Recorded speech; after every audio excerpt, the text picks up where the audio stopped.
Africa is one of the richest continents in the world, yet why does it remain economically challenged?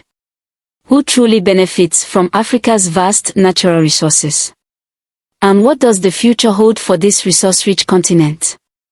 In today's video, we are diving deep into Africa's resource exports, the global power struggle, and the impact on economies, politics, and the everyday lives of Africans.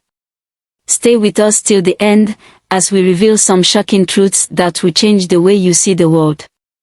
Before we start, hit that like button, subscribe, and turn on notifications so you don't miss content like this. Africa is often called the richest continent in terms of natural resources. With over 30% of the world's mineral reserves, 8% of the world's natural gas, and 12% of its oil, Africa is a global powerhouse in resources. But where exactly are these resources found? Nigeria, Angola, and Libya, major oil producers. Democratic Republic of Congo, DRC, largest cobalt and coltan reserves. South Africa, world's biggest platinum supplier, plus gold and diamonds. Botswana and Namibia, huge diamond production. Ghana and Mali, gold-rich nations. Guinea, home to the world's biggest bauxite reserves, for aluminum. With all these resources, Africa should be one of the wealthiest continents in the world. But is it? For centuries, Africa's wealth has attracted foreign powers. In the colonial era, European countries divided Africa, extracting resources and wealth while leaving nations underdeveloped. Today, a new scramble for Africa is underway, but this time, the players have changed. Instead of European colonialists, we now see global superpowers like China, the US, Russia, and the EU competing for influence over African resources. China, the biggest investor in African infrastructure, mining, and energy.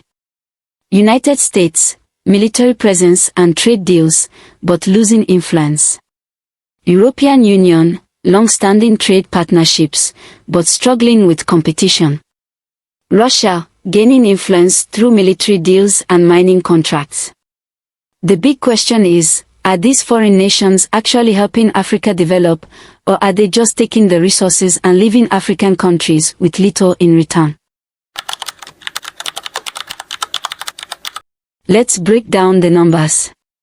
Africa's resource exports bring in billions of dollars each year, but how much of that money stays in Africa?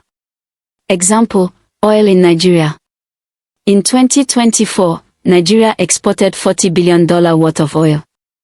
However, due to foreign companies' contracts, only 15% of profits remained in Nigeria. Meanwhile, Shell, Chevron, and ExxonMobil made billions in profit. Example, cobalt in the DRC. The DRC supplies 70% of the world's cobalt used in electric car batteries.